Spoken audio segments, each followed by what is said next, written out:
So yun mga ka-angel, boundary Idaho. Ito na yung boundary ng Idaho at saka Wyoming mga ka-angel. So yan, yan yung Sentinel.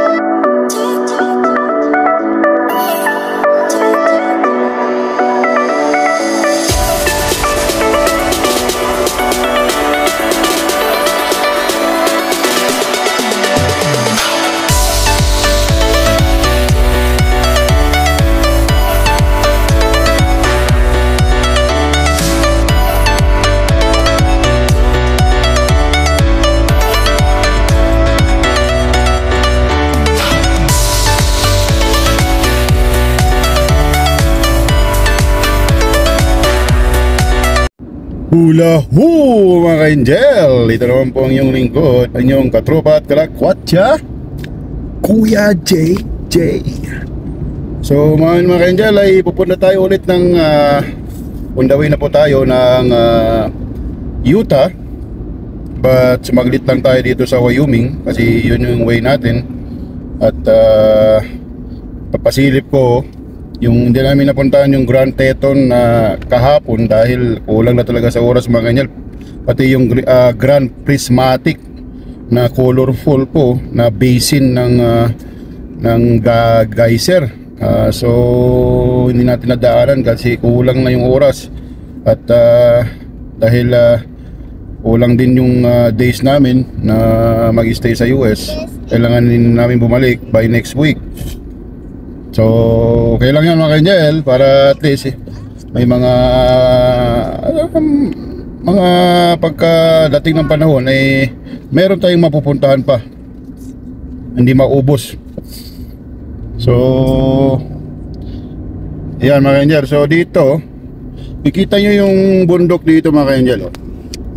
Yan po yung Grand Teton. Katumbas po yan ng Jasper or Rocky Mountains sa Alberta. Yan mga ka-angel, may mga snow dyan. So mahaganda rin ang scenic view dyan. So hindi natin malapitan na siguro ngayon dahil papunta na po tayo ng Utah. So very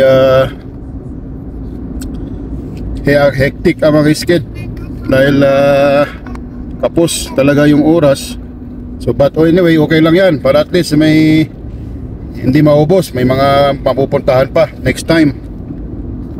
So yan mga ka-angel, yan yung may snow dyan. Yung video mga ka-angel medyo blurred kasi si maaraw. Yan basta yung bundok sa dulo mga ka-angel, yan yung Grand Teton. So pagka po siguro may time some other time mga ka-angel. Dito mga ka-angel, malapit na tayo ulit sa boundary ng Wyoming. So magpipicture tayo dito. Hindi kami nakapicture sa welcome to Wyoming dahil maliit lang yung sign nung that time at saka gabi na. Dito stop over kami dito. Yan po yung Grand Teton Mountains. So yun mga ka-angel, boundary Idaho. Ito na yung boundary ng Idaho at saka Wyoming mga ka-angel. So yan yung Sentinel. So entrance po ng Grand Teton National Park, kailangan po ng yung pass mga ka-angel. Parang dun sa BAP na meron tayong mga pass. So yan mga ka-angel yung sinasabi ko, kailangan nyo ito. Ganyan mga ka-angel, yan. Ito annual card pass, annual pass mga ka-angel. Ang bayad niya is $80 US dollar lang. So maganda kung madalas kayo mag-travel sa US. Kasi po ang per day mga ka-angel ay $35 US dollar.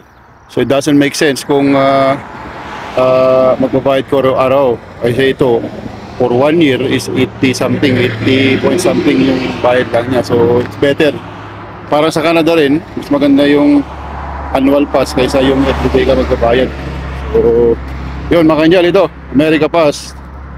So pagka madalas mag-travel sa US, of course, gumawa na po kami.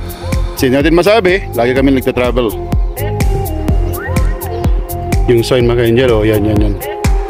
Wyoming, dami sticker mga ka-angel. Yan ito mga ka-angel, oh. Na ito nag-erosion to nung 2 weeks ago ita. Ito yung ano. So nagawa na nila mga ka-angel. Oo nga pre no. Ito pre nag-erosion to nung 2 weeks ago. Na-damage to noon. Kaya nga ito. Damage to noon mga ka-angel. So nagawa na nila.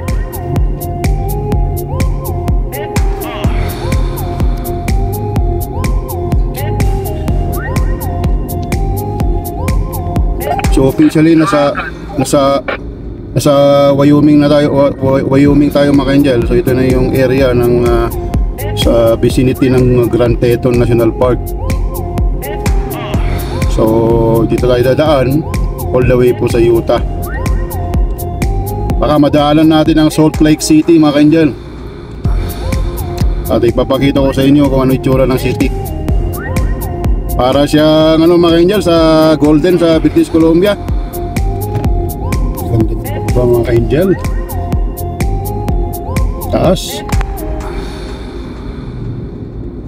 10% yung ano ng ano pababa grade.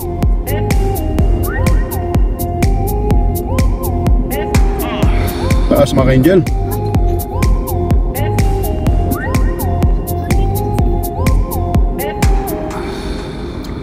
Kunting ingat tayo pag bumababa.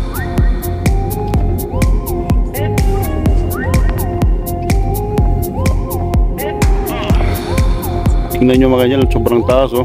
Napakataas na yung ano namin. Doon pa yung bababa kami doon oh. Yan po yung Grand Teton Mountains mga ka-angel. Ayan, may ski din yata dito.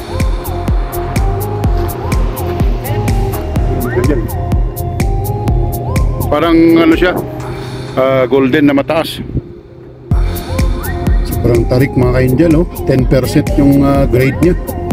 Nakikita ko lang sa BC mga nasa 8% na yung pinakamataas na grade. Sa slope, yung slope dito 10%.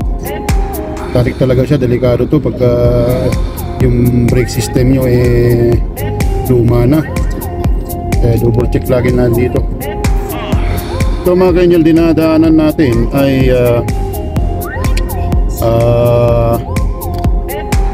Highway 33 yata to sa Wyoming. Pag dumaan kayo dito, double check nyo lagi ang mga brake system ninyo. So may runaway ramp sila sa right para sa mga nalulose brake. 2 hours later. Yan yung landscape ng Utah mga ka-angel.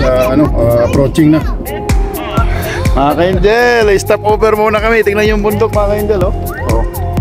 Yan, ito yung entrance na ng Utah. Truck at private car sa stopover. So ito pa tayo dito saglit mga ka-angel. Hello. Yan yung beauty ng Utah mga ka-angel. Yan. May relays ng tren doon no.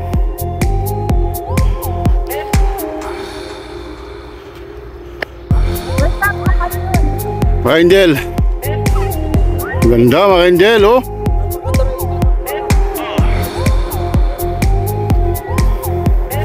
Doon kami nagpark mga ka-angel. Ito ay Highway Interstate 80.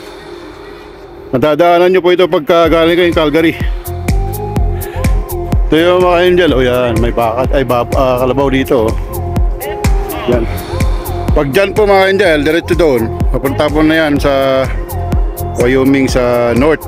Sa Montana area, ganyan. Idaho. Pag doon naman mga ka-angel, yan na yung pa-south. Papunta na po yan ng Salt Lake City. All the way po yan sa Nevada, Arizona, California. So I-80 po yan. Yan mga ka-angel oh. Ganda ang view. Pangalan tong canyon na to mga ka-angel ay welcome Echo Canyon. Echo Canyon yan. Yan po. Yan po yung Echo Canyon mga ka-angel. Okay. Tuloy-tuloy ang paglalakwat natin mga ka-angel. Tara sa Salt Lake City. Dala mo tayo ng Salt Lake City mga Angel. At maglalakwatsa tayo.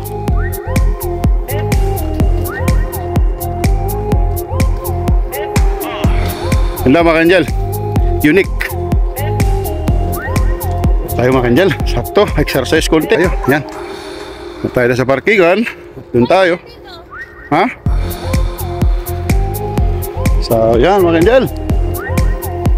At ang oras na natin ngayon ay mag 8 na ng gabi. At maliwanag pa naman. So sakto may mga mapupuntaan pa tayo.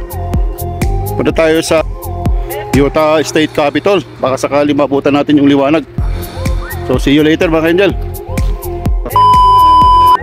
So yung mga Angel, at nasa Highway 80 tayo. Pero unfortunately mahaba-habang traffic yata. Nag-appear po sa Google Map mahaba yung red. So plus 15 minutes yung babagtasin natin. At approaching na po kasi tayo ng Salt Lake City. At expected na may mga ganito congestion dahil sa big city rin. At saka yun, marami po talagang population sa US. Tsaka marami rin car kaya ganito. Ayan po mga Angel, oh. Ayan. Ang oras po ngayon ay alas 9 na mga Angel. So talagang traffic. Ayan, mahaba mga Angel, oh. Kaya na-timingan natin mga Angel. At di na tayo makakapunta ng State Capitol ng Utah. Baka bukas na. At saka yung asin na lake. So bukas na mga Angel. Lagaan na lang namin. Mahaba to mga Angel. At nag-appear dito sa map 3 point mahalo 4 miles. 4 miles pa yung layo ng traffic. Hindi na naman kayo makainom yan. Pipintura pala sila mga Angel. Kaya traffic 1 lane lang, oh. Pero talagpasan na natin yung ano doon. Sana makalusot pa tayo.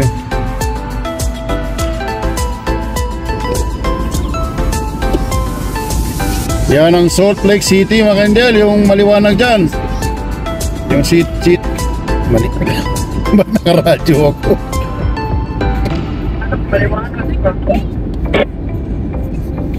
Yan po yung nasa Interstate 215 po tayo mga Angel.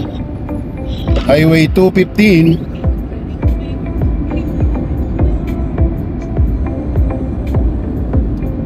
So itong way na to mga Angel, ipapunta po ng Las Vegas. Pag diretso nyo po itong 215. Ganda sana ng landscape mga Angel sa dito sa left, yung bundok. Red na red sana siya, oh, kasi gabi na.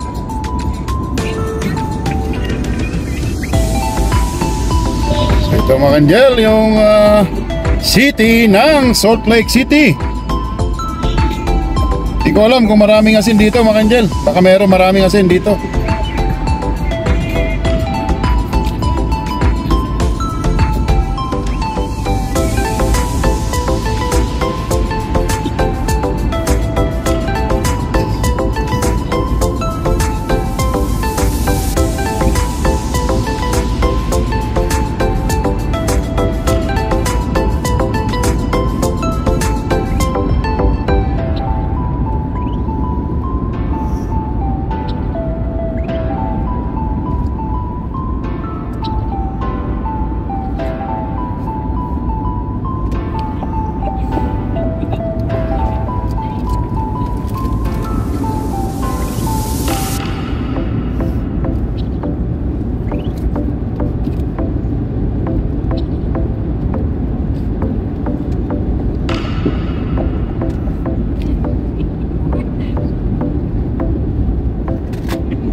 Dito mga Angel, smooth. 6 minutes away na lang po tayo mga Angel sa hotel natin. At itutuloy natin bukas ang paglalakwatsa. Exit tayo dito mga Angel. Ayan, Salt Lake City, Las Vegas mga Angel.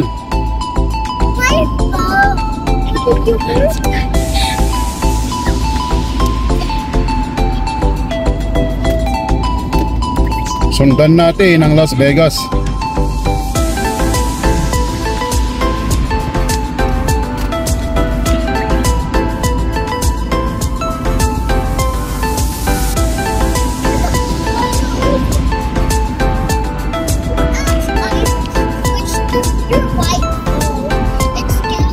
Sharp curve mga Angel. Okay. Sharp curve.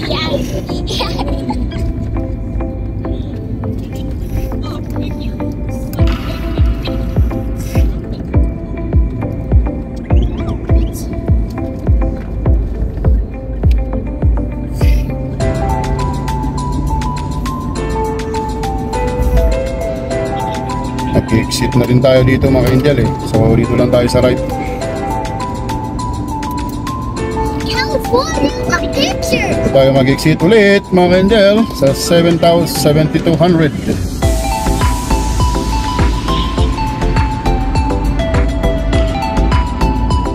Malaki din po yung city ng Salt Lake City mga Angel, oh. Malapat din. Parang Calgary din.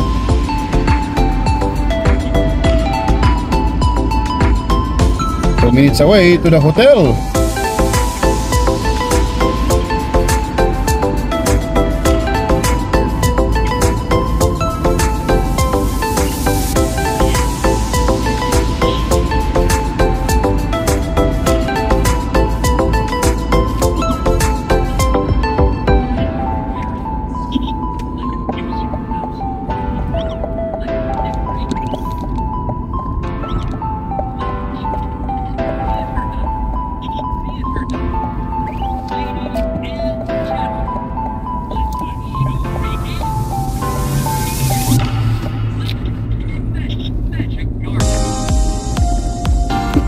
Oh, may Dennis mga Angel.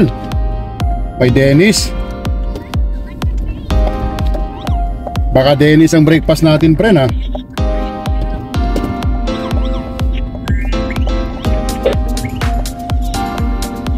Mura pa rin ang gas dito mga Angel.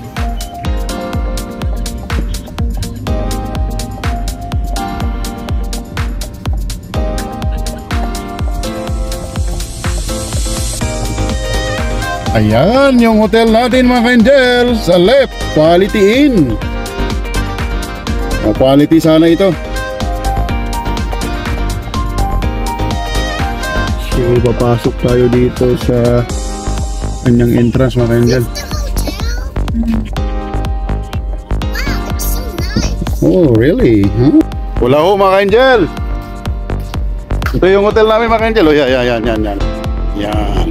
Mag-check-in muna tayo. Mga Angel, at check-in muna tayo. Mga magti-10 na ngayon dito. Yung kasama ko. Yan, ang mayaman na kasama ko. Naka-Tekla, Tesla. Yan. Big time, Tesla.